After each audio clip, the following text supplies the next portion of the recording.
Japan was disarmed. It hasn't had a military since 1945. On paper, it still doesn't. The Allies banned it. The Constitution forbids it. The public swore off war, but the engineers behind Japan's war machine weren't erased. They were moved out of uniform and into universities, labs, and corporate R&D departments. This is the story of how Japan was forcibly disarmed, how its war industries were dismantled in full view of the world, and how, underneath a pacifist constitution, the core of its military power was preserved in plain sight, while everyone pretended it had vanished. So let's start with what surrender actually looked like, because it wasn't just soldiers laying down rifles. The Allies didn't want to collect Japan's weapons. They wanted to destroy the systems that made those weapons possible in the first place. Factories weren't paused, they were physically torn apart, piece by piece. Design bureaus that had spent decades developing aircraft and warships were dissolved overnight. Shipyards capable of building battleships were shut down, flooded, demolished. Japan didn't just lose a war, it lost the industrial permission to ever wage one again. And then came something even more extreme. Japan lost the legal right to self-defense. Not temporarily, not with conditions. The new framework didn't restrict Japan's military options, it eliminated the category entirely. Even if attacked, Japan would not be allowed to fight back. This wasn't about humiliation, this was surgery. An attempt to make war impossible by cutting out everything that enables it. But here's what the Allies didn't fully account for. Systems that complex don't erase cleanly. Some parts were too embedded, too transferable, too valuable to simply burn and forget. Now, to understand why the Americans went this far, you have to understand what they were afraid of. Think about Germany after World War I. The army shrank, but it survived. The officer corps stayed intact. The industrial base adapted, and within 20 years, Germany had rebuilt everything, and then some. The US looked at Japan in 1945 and said, "That cannot happen here." So they launched Operation Blacklist. And this wasn't a ceasefire plan. It was a systematic dismantling of Japanese military power at every level. 6 million soldiers disarmed in months, not years. The Imperial Army and Navy didn't shrink. They ceased to exist as legal entities. Command structures dissolved. Officer networks broken up. The occupation didn't ask for Japanese cooperation. It didn't rely on trust or good faith.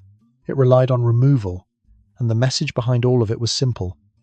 If you leave any framework intact, it will eventually be reused. So the framework itself had to go. But not everyone went along quietly. In the weeks between Japan's announced surrender and Allied boots actually hitting the ground, something else was happening. Military officers launched a coordinated campaign of concealment and destruction. They understood something civilians didn't. Even if the war was lost, control over materials and information still mattered. Weapons were buried in schoolyards. Ammunition was sealed in caves. Bunkers were erased from official maps.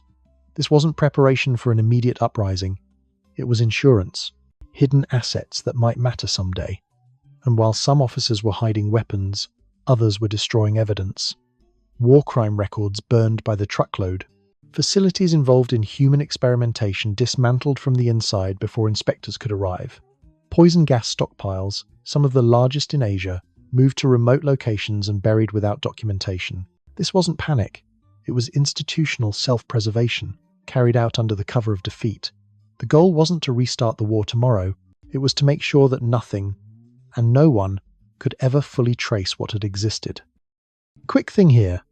If you're enjoying this, a like means a lot. Anyway, back to it. And nowhere was that erasure more complete than with Japan's biological weapons program. Unit 731 is one of the darkest chapters of the 20th century. Japanese scientists conducted experiments on live human subjects in Manchuria, testing plague, anthrax, cholera, frostbite on thousands of prisoners.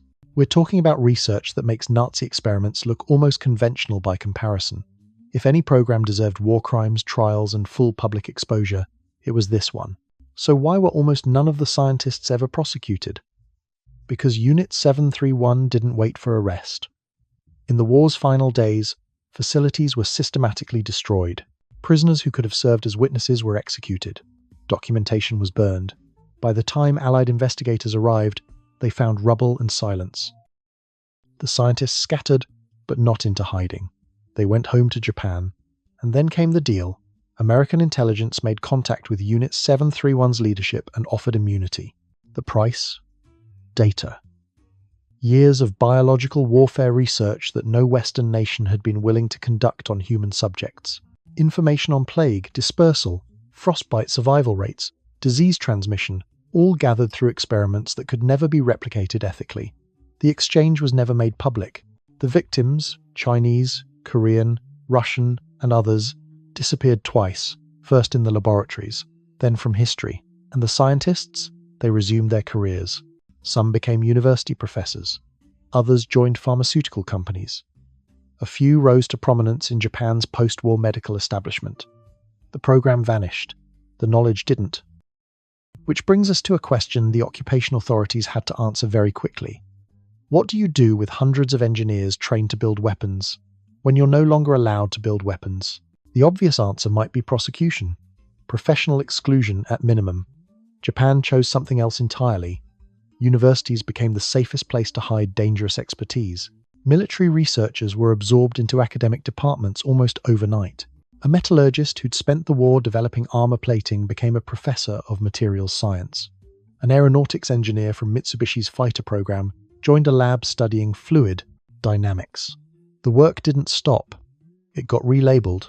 And honestly, this arrangement suited everyone. The occupation wanted stability, not mass unemployment of technical specialists. Japanese institutions wanted to preserve capability. Individual scientists wanted to keep their careers.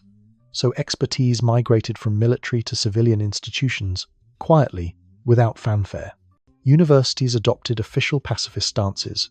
Many formally banned military research, but they hired the same people and let them continue the same work under different names.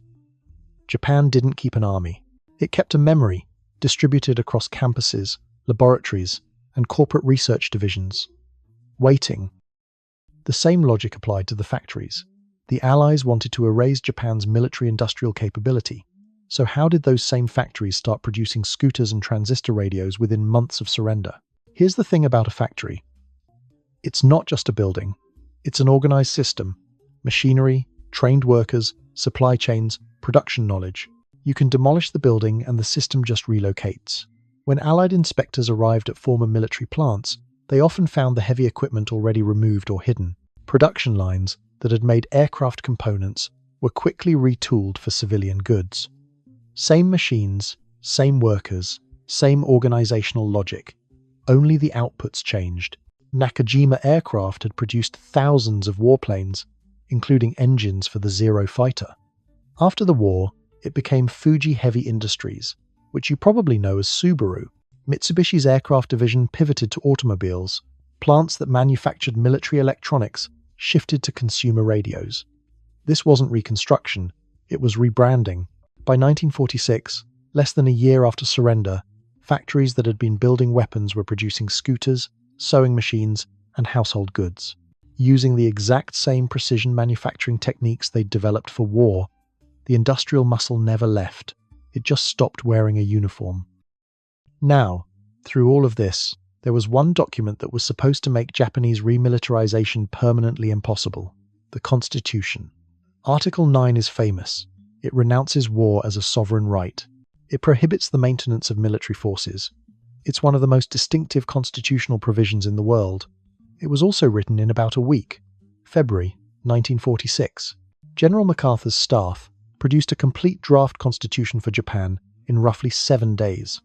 Japanese officials had submitted their own proposals, but the occupation found them insufficiently transformative. So American lawyers, working under deadline pressure, wrote the document that would govern Japan for the next 80 years. Article 9 reflected MacArthur's personal conviction that Japan should be permanently demilitarized. The language was absolute. The Japanese people forever renounce war as a sovereign right of the nation. Land, sea, and air forces will never be maintained. Forever. Never. The words don't leave much room for interpretation. Or so it seemed. Because here's where it gets interesting. 7 words changed everything. A Japanese politician named Hitoshi Ashida proposed a small amendment during the ratification process. The revised text would say, Japan renounces war and armed forces in order to accomplish the aim of the preceding paragraph. Sounds like a minor clarification, right? It wasn't. That phrase, in order to accomplish the aim, created a distinction. If Japan was renouncing war specifically as a means of settling disputes, meaning aggressive war, then defensive war might be a different category. And if defensive war wasn't prohibited, then forces maintained solely for self-defense might not violate the constitution.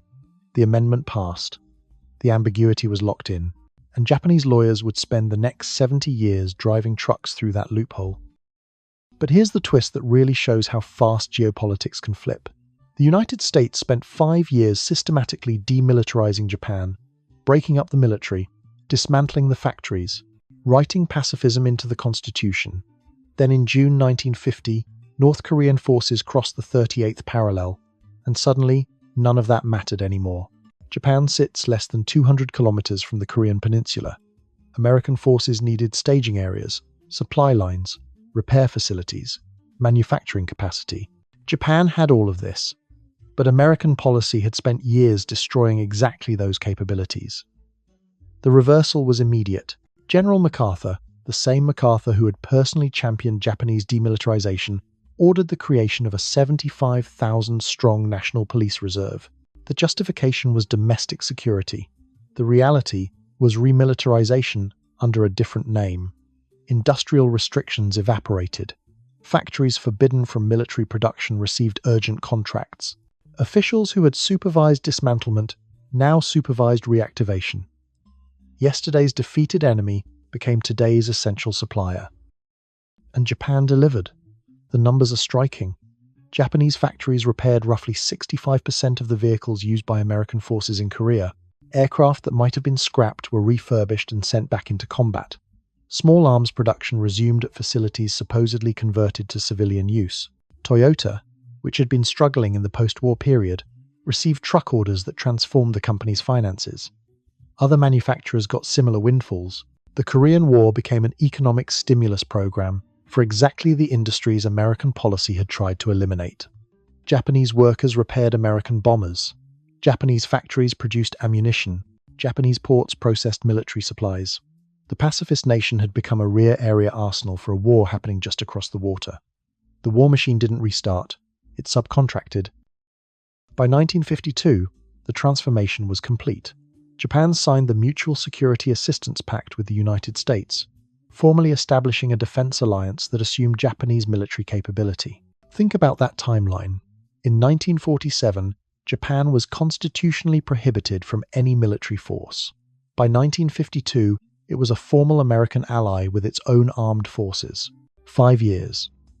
From total disarmament to treaty alliance, the strategic calculus that drove demilitarization in 1945 had been completely overtaken by events.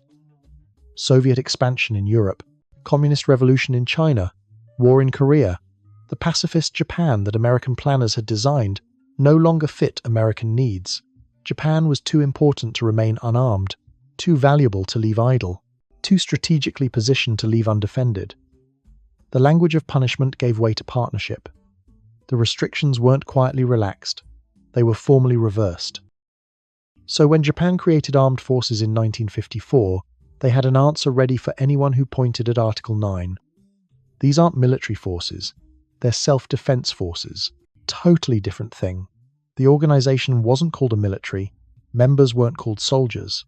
The entire vocabulary of Japanese defense was redesigned to maintain constitutional plausibility.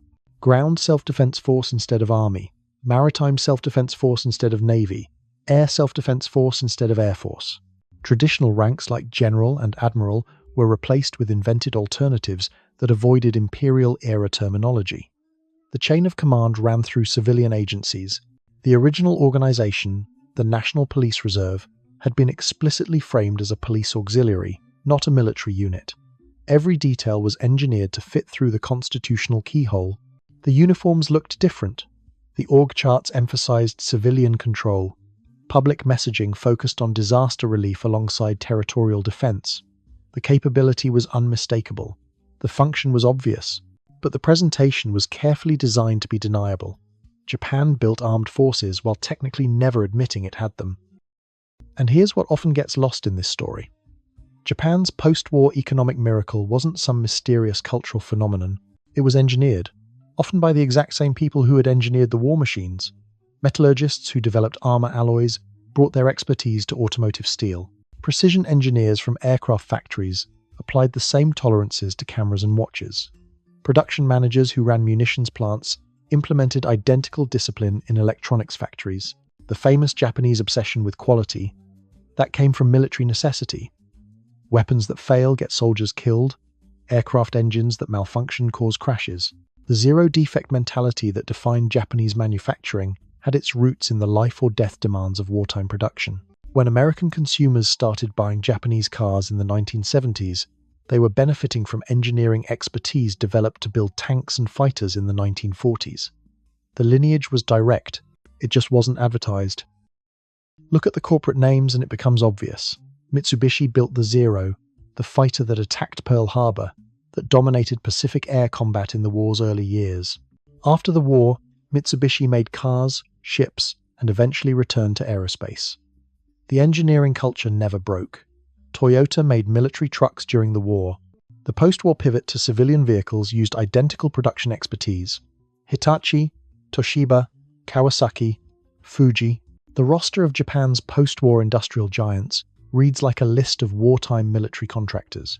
The transitions weren't difficult because the core skills transferred directly. Precision manufacturing is precision manufacturing. Doesn't matter if the product is a rifle scope or a camera lens. The war machine didn't disappear. It learned new product lines. Now, I want to be clear about something.